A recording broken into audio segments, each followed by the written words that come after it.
Hello, entre et installe-toi, bienvenue au Café du Market. Je suis Axel Kaetka, freelance en inbound marketing B2B et on est ici, entre nous. Alors prends le temps d'une petite pause et débrief avec nous les méthodes de base comme les dernières tendances en marketing en compagnie des meilleurs experts du sujet. Inbound marketing, demand gen, création de contenu, branding, SEO, tout va y passer pour que tu puisses reproduire chez toi ce qui marche le mieux pour les autres. Si le podcast te plaît, n'hésite pas à le partager à tes collègues en me taguant sur LinkedIn ou en laissant 5 étoiles sur Apple Podcast ou Spotify. Et maintenant, détends-toi, prends ta boisson préférée et surtout, si tu entends des discussions intéressantes, serre-toi, c'est offert par la maison. Pour ce podcast, j'ai l'honneur d'être soutenu par ma solution de marketing automation préférée, Sepledzy. Si je t'en parle, c'est parce que je l'ai utilisé à titre pro et que j'en ai été pleinement satisfait. On le sait, quand on fait du marketing automation, ce qui est compliqué, c'est d'entretenir constamment des workflows de nurturing et de les mettre à jour avec nos nouveaux contenus. Là où Pledzy est très fort, c'est qu'ils ont développé une campagne intelligente qui est capable de pousser automatiquement le bon contenu au bon moment à la bonne personne, en fonction de ses centres d'intérêt et du stade de maturité du lead. Ce qui ne gâche rien, c'est qu'ils ont une équipe au top avec un service CSM dédié qui est là pour t'aider à mener à bien ton projet. Mais assez parlé, passons à l'épisode. Bonjour à toutes et à tous et bienvenue au Café du Market. Aujourd'hui, on va parler d'un sujet que j'adore et qu'on entend de plus en plus d'entreprises vouloir aborder, c'est le média. Comme je le disais, de plus en plus de boîtes et de marketeurs disent vouloir développer un média sans vraiment se rendre compte de ce que ça implique et on se retrouve parfois avec des blogs qui parlent entièrement du produit. Donc voilà, pour voir un petit peu la différence entre un média et ce qu'on peut parler en termes de content marketing un peu classique pour une entreprise, je suis aujourd'hui avec Marion Wyss, qui est CMO de Pool et fondatrice de The Audiencers et qui va justement nous expliquer comment et pourquoi ils ont lancé leur média. Bonjour Marion. Bonjour Axel. Écoute, c'est un plaisir de t'avoir sur le podcast pour parler de ce sujet-là, parce que bon, je le disais, moi, c'est un sujet que j'aime bien, et je pense que c'est encore quelque chose qui est un petit peu mal compris, même si on voit de plus en plus de boîtes qui essaient de s'y mettre, avec plein de bonne volonté, mais parfois un petit peu en se trompant sur ce que ça peut être vraiment ce qu'on appelle une démarche média, quoi. Bah, est-ce que tu peux peut-être te présenter du coup en quelques mots, parce que un peu Ouais. plus précisément que ce que j'ai fait, mais Avec plaisir. Donc moi j'ai bossé, donc je suis directrice marketing maintenant donc d'une Pool, c'est une start-up, c'est une boîte SaaS, on a 8 ans, on est né à Bordeaux. On vend du logiciel pour les médias et en fait moi j'ai bossé pendant 15 ans pour des médias, directement. Donc j'ai bossé OK. pour le Nouvel Observateur par exemple et puis après moi j'ai commencé au magazine Elle, ensuite le Nouvel Obs et ensuite Challenge et Sciences et Avenir. J'étais directrice numérique. Donc mon job c'était de faire de l'audience et faire des sous via les abos.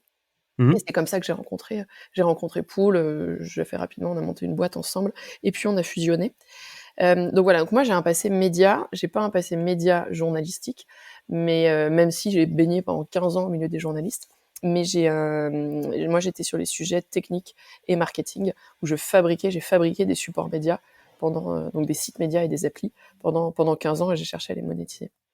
OK, super intéressant, ouais, parce que du coup, comme tu le dis, au final, la démarche, elle est différente parce que tu vas essayer de construire une audience pour vendre un abo et donc au final, le produit, c'est ton contenu, quoi. Exactement, exactement. Et donc moi, je viens de ce monde-là. Et donc en fait, c'est plutôt maintenant que je suis directrice marketing d'une boîte, d'une start-up, d'un SaaS, bah, j'apprends le marketing SaaS parce que mes réflexes, ils sont médias.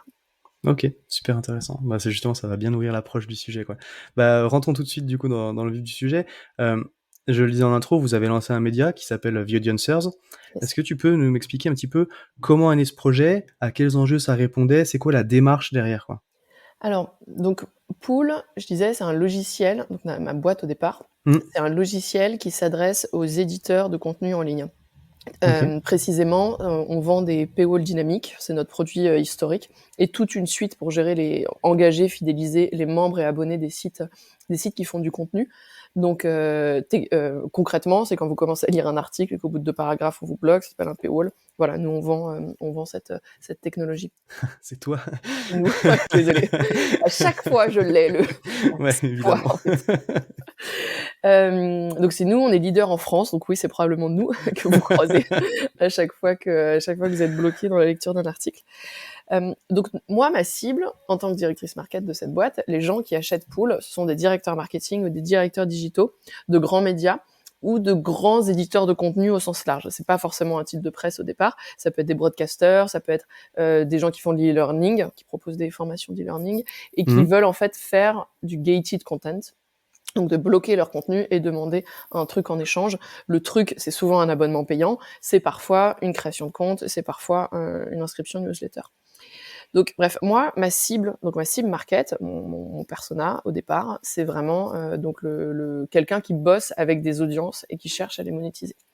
Donc tu vois déjà comment on est arrivé au nom The Audiencers. Voilà, on vise la communauté des gens qui travaillent avec des audiences. Ensuite, Pool, quand je suis arrivée dans la boîte, il y avait déjà une strate d'inbound marketing qui était installée, qui était timide à l'époque. Donc, on avait un blog, effectivement, un blog d'entreprise sur notre site. On publiait quelques contenus. Ça a jamais été des contenus promotionnels, ça a toujours été des contenus pour éduquer notre marché, parce qu'en fait, notre domaine de la conversion d'audience est en fait un domaine assez neuf. Et on s'est rendu compte qu'on pourrait pas vendre notre produit si les marketeurs à qui on s'adresse comprennent pas pourquoi ils doivent convertir leurs audiences et pourquoi les médias vont pas survivre s'ils sont que sur le modèle de la publicité. Donc, on avait déjà cette démarche très inbound et finalement très média sur notre blog. Et en fait, ça marchait très très bien. On avait mis notre propre wall sur nos contenus. Il y est toujours d'ailleurs, on va le virer au passage. Mais donc en fait, tu commençais à lire quelques paragraphes sur notre blog, et puis ensuite on te demandait ton adresse email, ton nom, ta boîte et ton adresse email pour débloquer la suite. Donc évidemment, on ne demandait pas d'abonnement payant, mais c'est notre blog était notre outil d'inbound et on en basait du lead comme ça. Et en fait, ça marchait bien. Et on se rendait compte que c'était notre meilleure stratégie marketing. Petite précision, chez Pool, c'est l'équipe market qui est en charge de générer des rendez-vous commerciaux. C'est notre premier KPI, c'est pas l'équipe sales. Donc nous, on basait du lead et faire que les gens bookent des meetings à la fin. Voilà, c'est ce pourquoi on se lève tous les matins. Et donc ça marchait bien, on a fait ça quelques années et on s'est dit mais si ça marche bien, on n'a qu'à le faire encore plus gros et voire encore plus grand et donc lancer notre propre média. Et donc on a commencé à réfléchir là-dessus l'été dernier. Et on s'est dit comment on peut être encore plus utile et comment ça peut être encore plus rentable pour nous. Après, j'ai ma note de projet sous les yeux. Je sais pas si tu veux que je te dise, mais 4-5 objectifs vraiment du média qui étaient dans la note pour vendre au board. Ah bah vas-y, carrément, ouais. En gros, pourquoi on voulait lancer un média. Donc, comme je te disais, notre thématique, elle est un peu neuve. Donc on a besoin, on n'est pas très nombreux sur le marché, on n'a pas beaucoup de concurrents. Donc nous, ce qu'on voulait, c'était centraliser les requêtes autour de notre problématique. C'est-à-dire que le moindre marketeur dans le monde qui se demande comment convertir ses audiences, je veux qu'il atterrisse chez moi. Je veux qu'il atterrisse sur The Audiencers. Donc l'idée, c'était vraiment de centraliser les requêtes. On n'est pas très nombreux sur le marché à parler de notre sujet, donc autant que ce soit chez moi. Je voulais faire maturer le marché. Justement pour amener les gens à être dans le bon état d'esprit, à être mature au bout d'un moment et se dire j'ai besoin de produits comme ceux de Pool.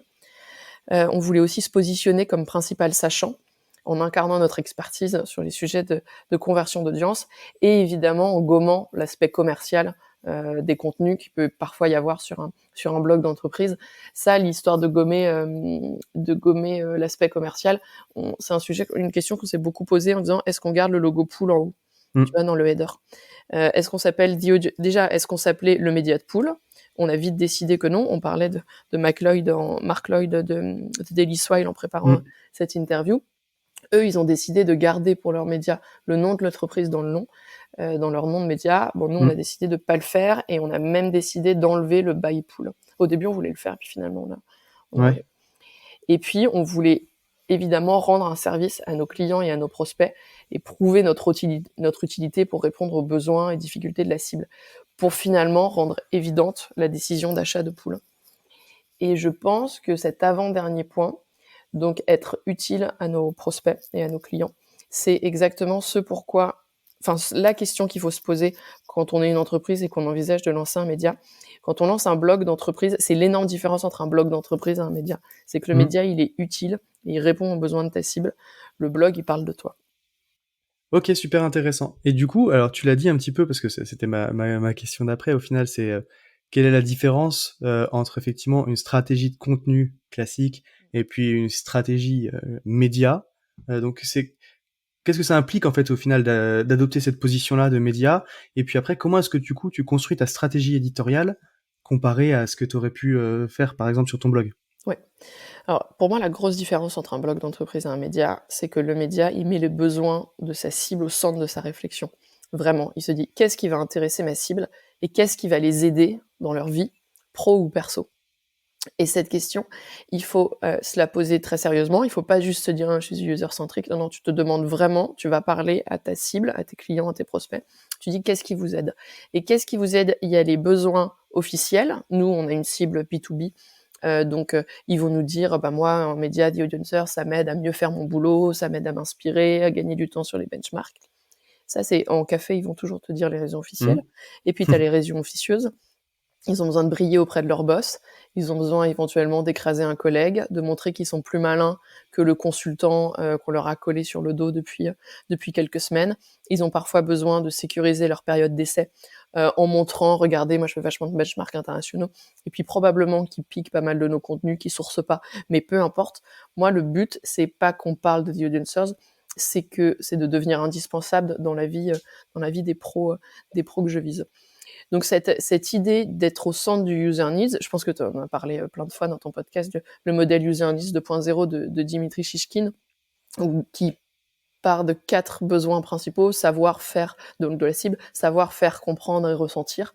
Mmh. On est tout le temps, nous, en train de se demander comment on peut répondre à ces besoins. Et après, du coup, sur la strat éditoriale, on a 3 types de contenus. Bah, on a fait un tableau évidemment quand on a réfléchi à notre stratégie éditoriale l'année dernière. On Mmh. a fait un tableau à double entrée. Donc d'abord les thématiques, qu'est-ce qu'on veut aborder? Les thématiques, c'est exactement les mêmes thématiques auxquelles répondent nos produits: engager, convertir, fidéliser les audiences des producteurs de contenu. Mmh. Ensuite, on s'est dit quels sont les besoins de notre cible. Donc on a fait nos personas. On a le big boss du board qui a besoin de prendre des décisions. Donc notre Mmh. première rubrique, c'est décision. On a les managers opérationnels qui ont besoin de faire. Donc on a une rubrique qui s'appelle opération. Et les gens ont besoin de benchmarker, de voir ce qui se fait ailleurs. Donc on a une rubrique inspiration. Voilà. Donc on a juste 3 rubriques: décision, opération, inspiration. Et ensuite, sur les types de contenus, tout de suite, dès le départ, on s'est dit, on veut pas être les seuls à écrire. On veut qu'il y ait Mmh. beaucoup de chroniqueurs externes qui viennent écrire sur The Audiencers.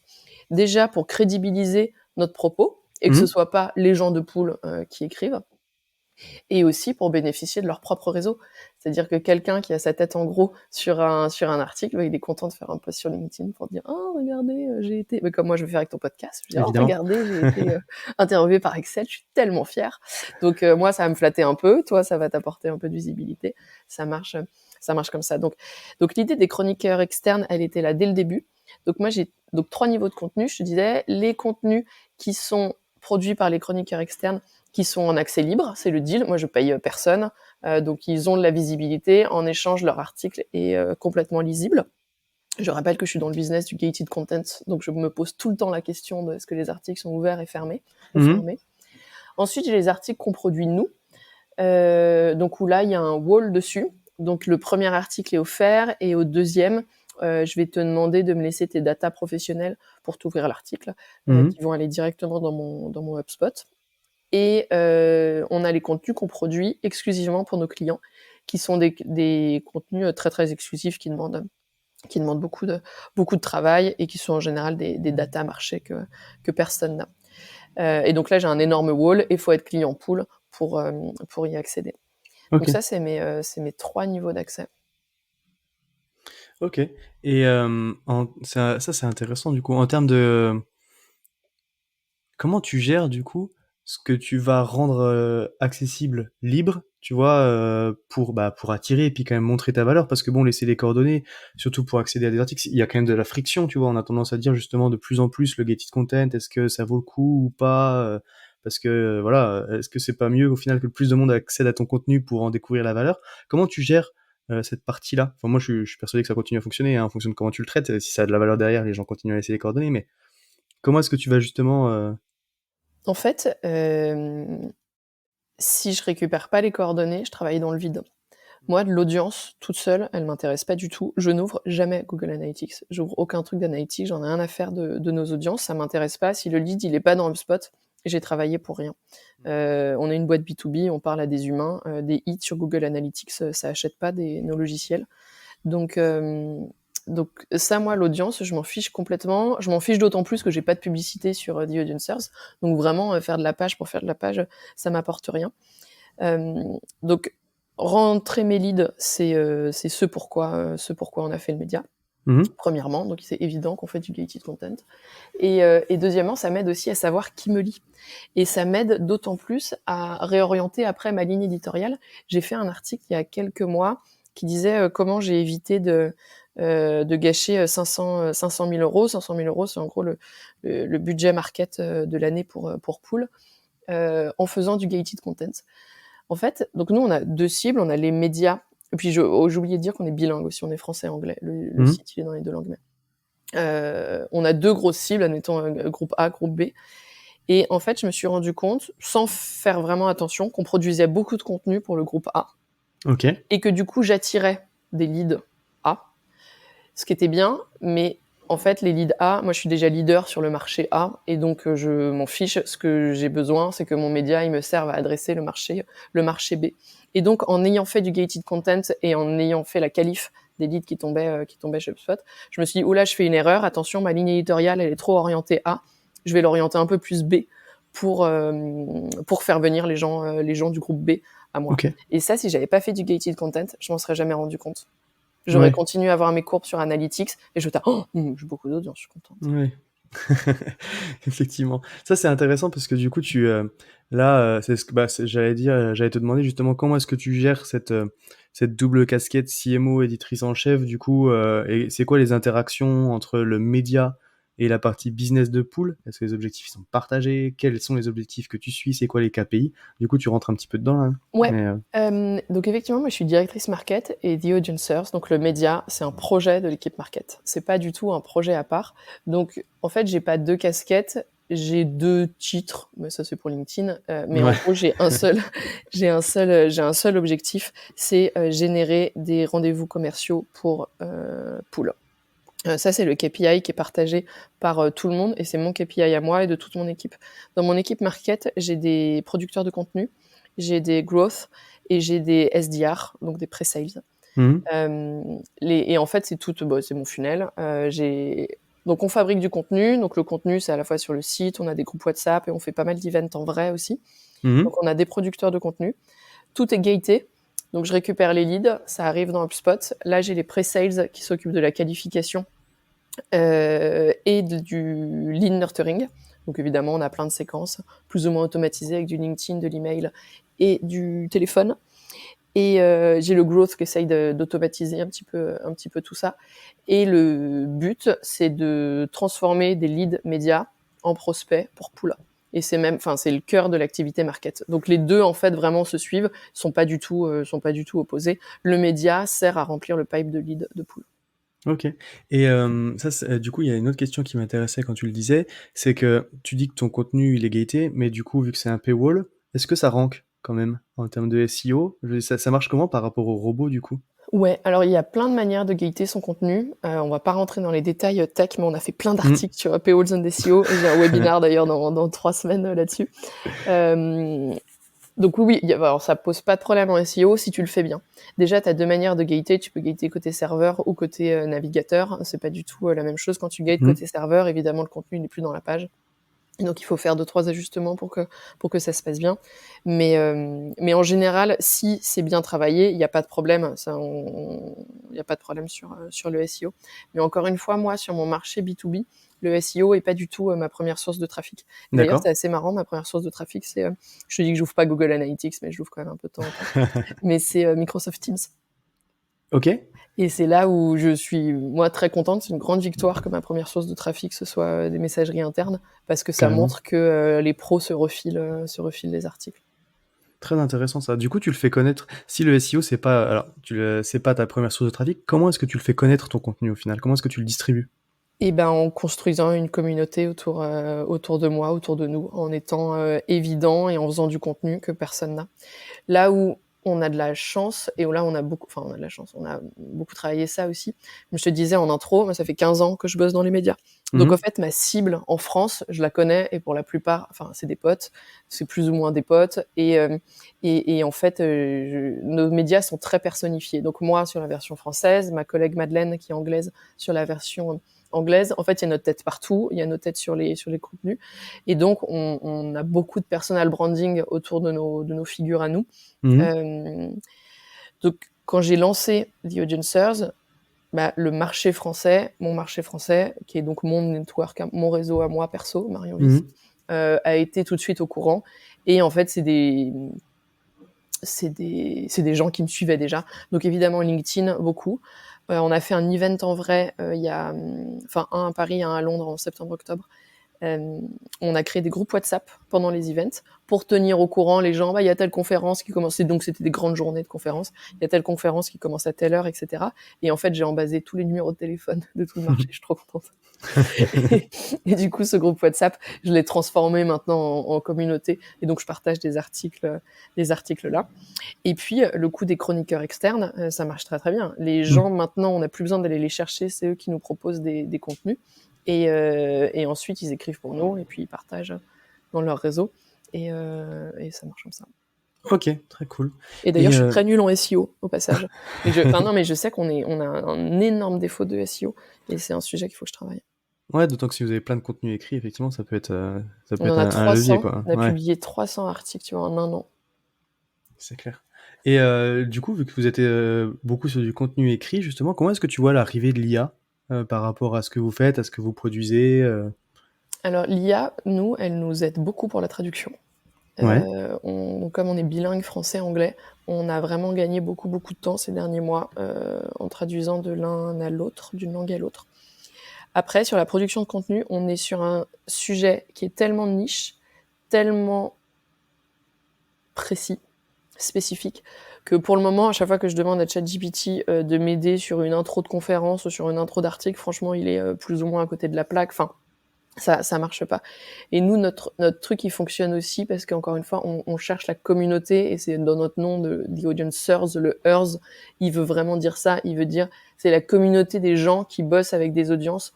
Et en fait, je passe ma vie en déj et en café à demander à ma cible, c'est quoi tes problèmes? C'est quoi tes problèmes du moment? Raconte-moi tes problèmes. Et est-ce que si je te faisais un benchmark là-dessus, ça pourrait t'aider?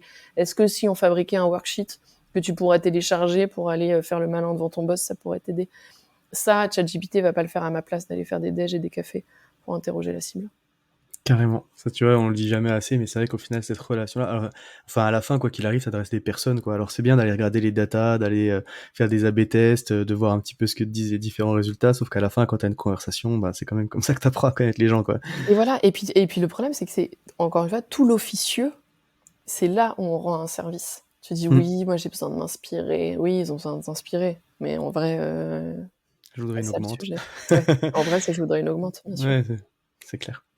Top, écoute, merci pour ton partage d'expérience et puis toutes ces bonnes pratiques. Là, on a parlé forcément de choses qui marchent et tout. Le market, c'est pas que ça. Il y a aussi on fait des tests, il y a des choses sur lesquelles on galère. C'est quoi un petit peu tes challenges du moment à toi?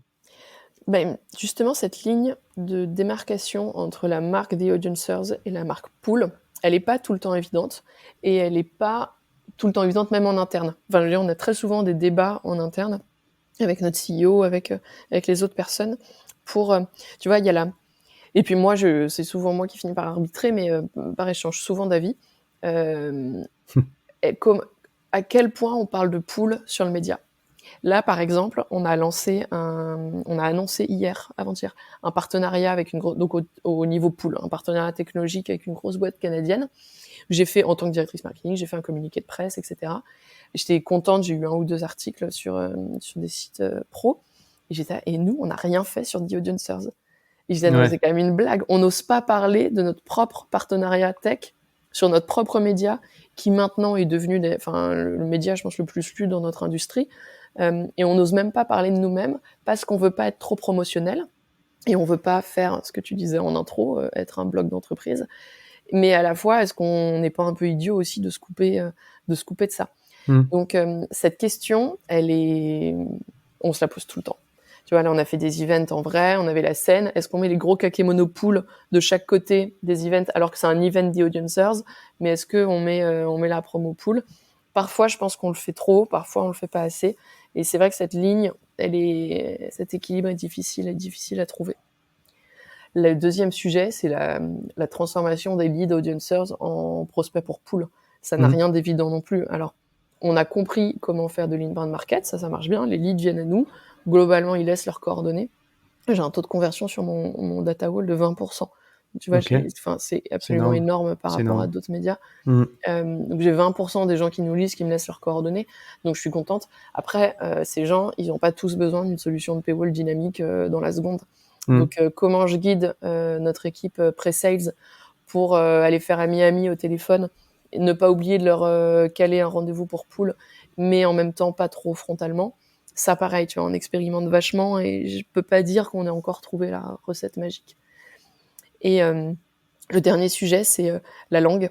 Donc on est bilingue, on est une équipe française, on est à Paris, à Bordeaux. Aujourd'hui, Pool, on est leader en France, donc au niveau logiciel, la France n'est plus notre marché premier. Donc ça devient l'international, les anglophones. Comment j'attaque un marché qui n'est pas chez moi, qui n'est pas dans ma langue, depuis chez moi et depuis ma langue. Ouais. Je pense que le média nous a permis, en tout cas pour le moment, et à mon avis pendant encore quelques années, d'économiser, d'ouvrir un bureau à Londres ou un bureau à New York, d'économiser des sales sur place. Souvent, les gens me disent comment vous faites votre go-to-market international. Je dis par le média. Ils disent non mais par le média, t'as bien des sales et un bureau, je sais pas où. Je dis non, les gens ils viennent tout seuls grâce aux médias. Donc à mon avis, c'est une économie incroyable, parce que le média, on est deux à bosser dessus, c'est tout, donc c'est pas très cher. Et moi, c'est 30% de mon temps, je pense. Mais est-ce qu'on va tenir très longtemps comme ça depuis la France et depuis derrière nos écrans? C'est pas sûr. Ouais. Moi, ces sujets-là de qu'est-ce que d'internationalisation, qu'est-ce que tu gardes, qu'est-ce qu'il faut avoir en équipe locale, en équipe globale et tout, c'est des sujets qui sont vachement importants. Enfin, on en a déjà parlé 2-3 fois avec des invités sur le podcast. C'est vrai que c'est toujours un sujet compliqué parce que c'est un moment crucial aussi. Puis quand t'attaques un marché, que c'est pas ta langue natale, il y a des problématiques que tu connais pas forcément. Enfin, il y a quand même des choses qui sont différentes aussi, quoi. Oui, Ok. puis encore une fois, franchement, nous, je pense que notre richesse, elle est dans le fait d'aller prendre des cafés avec tout le monde tout le temps. Des cafés virtuels, c'est sympa, mais c'est pas la même chose. Ouais, donc il y a peut-être un moment où tu auras besoin d'aller recruter une Marion américaine Ouais. ou dans une autre langue pour Mais il pouvoir faudra que cette continuer. Marion, elle connaisse tout le marché. C'est ce qui fait ma richesse ici, c'est que je connais tout le monde. Ok, bon, c'est des bonnes problématiques. Enfin, c'est des sujets qui sont intéressants aussi quand même à traiter, quoi. Très cool. Ben, encore une fois, merci pour tout. Si jamais tu devais résumer notre échange, donner un conseil du coup à un marketeur ou à une boîte qui veut justement essayer d'adopter un petit peu ce positionnement média compagnie, ce serait lequel? Demandez-vous où est-ce que vous pouvez être réellement utile à votre cible. Ok. Écoute, c'est bien. Je pense que c'est un truc que je répète aussi moi de temps en temps quand j'ai en accompagnement où tu vois des trucs comme ça quand on a des coachings. On voudrait lancer une newsletter parce qu'on voudrait construire un média machin sur ces sujets-là et tout. C'est le premier truc sur lequel je reviens. C'est quoi la mission en fait? C'est quoi Et la oui, mission pas de ton ton problème, contenu? c'est le problème qu'il va résoudre. Le job to be done quoi. Au final, c'est Florian Bachelot qui a lancé donc c'est le CMO de Talent.io. Il est passé sur le podcast il y a quelques épisodes aussi. Puis ils ont construit justement une newsletter comme ça qui a plus de 100 000 abonnés pour les devs quoi, un truc. Et c'est exactement ce qu'il a dit aussi. Ils sont partis de là quoi. C'est quoi la problématique à laquelle tu réponds? Il dit, en fait on l'a traité comme un produit presque. Tu vois le média au niveau de comment ils l'ont creusé quoi. Et Mais du coup ça marche très bien. Voilà. Et dans les médias, quand ils lancent des stratégies d'abo, des offres d'abo, le premier, ce qu'on raconte tout le temps, c'est définissez votre proposition de valeur. Dans les paywalls, écrivez abonnez-vous parce que. Il y a 5 ans, tout le monde était abonnez-vous pour 1 €. Alors c'est super, hein, mais c'est pas une proposition de valeur.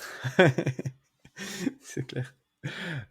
Top. Bah écoute, encore une fois, merci beaucoup Marion. Si jamais il y a des petites questions pour toi, on peut te trouver. Vous pouvez me trouver sur LinkedIn. Ouais. Il y a mes coordonnées partout sur Internet. Donc, je veux dire, si Voilà, donc allez Total taper Energy & Co réussissent à me trouver. à la porte, à la porte de chez Marion. Et LinkedIn. WY2S, mon nom, et voilà. Ça marche. Top. Bah écoute, merci pour tout. C'était très sympa. Et puis bah du coup, il me reste à te souhaiter une bonne journée maintenant. Salut Axel, bonne journée. Salut. À tous ceux qui ont tenu jusqu'ici, déjà merci beaucoup. Et j'imagine que le sujet vous a plu, donc n'hésitez pas à envoyer de bonnes ondes à notre invité.